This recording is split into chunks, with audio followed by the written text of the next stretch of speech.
Nah, saya mau bicara pada hal yang paling penting.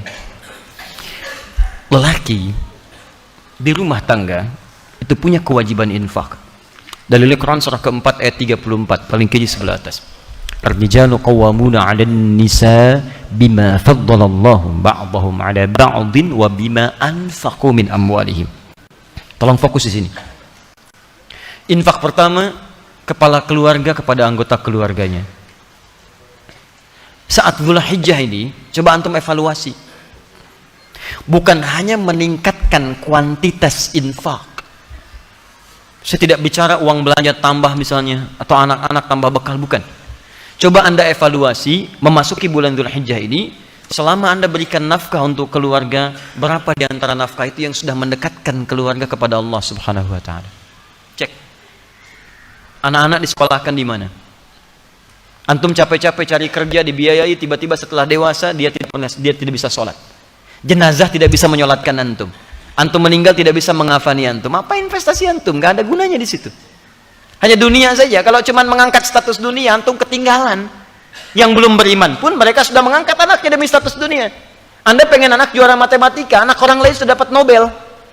Makanya saya katakan, kalau berlomba untuk urusan dunia itu kecil. Nilainya nggak ada.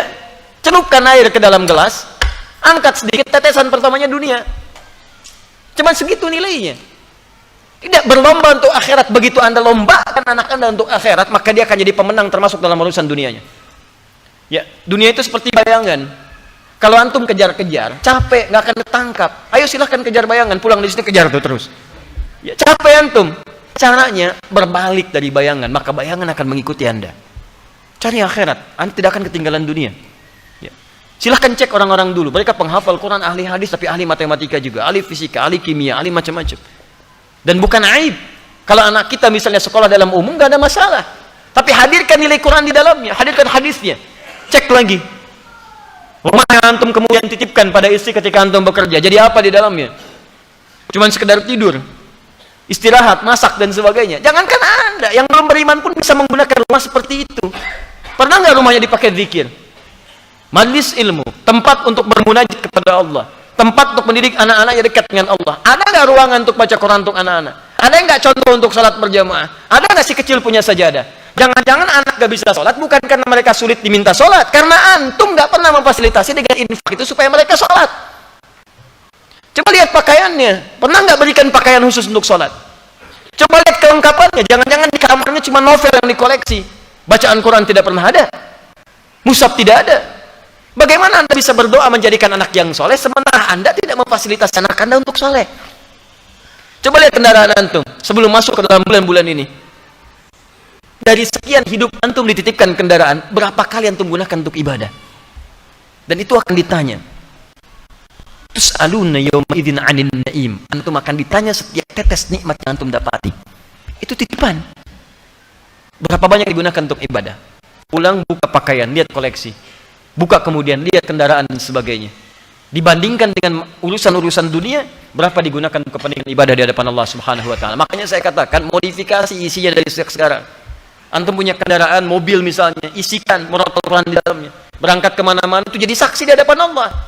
Jadi saksi itu. Antum dengarkan tausiah, dengarkan Quran di situ.